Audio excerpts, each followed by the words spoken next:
Il ne faut pas réduire notre champ de vision seulement à ce qui se passe en France.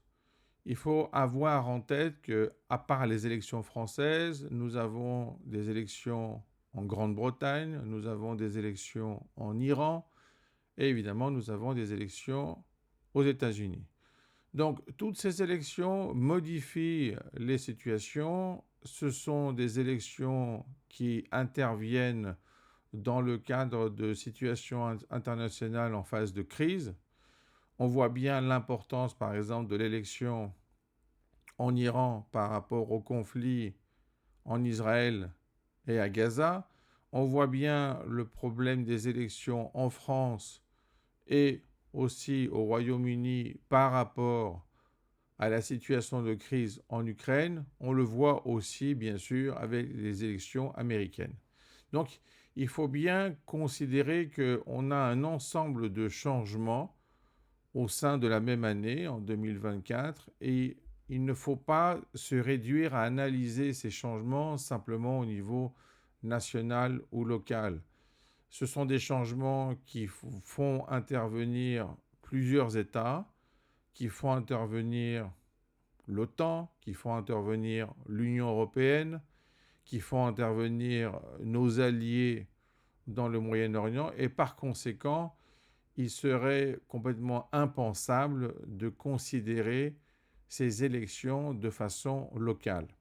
Ce qui est important, c'est que nous découvrons désormais, grâce à ces élections, mais pas seulement, que nous rentrons dans un nouveau cycle. Donc un cycle qui avait commencé en 1968 se termine en 2024 et nous avons un nouveau cycle qui démarre. On le voit sur le plan géopolitique dans sa globalité.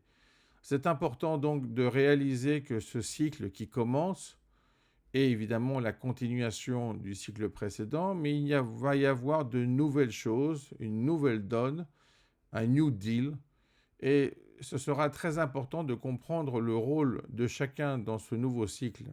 Alors, vous voyez par exemple que la situation est tout de même grave en France, puisque nous avons une polarisation du corps électoral et nous avons des extrêmes qui sont très dominants et même dominateurs. Donc on va voir comment la démocratie va résister à ces pressions.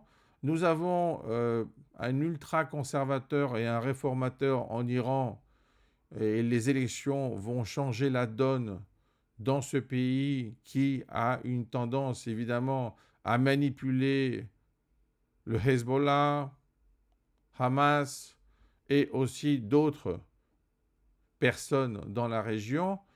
Ça sera important de voir ce qui va se passer en Israël.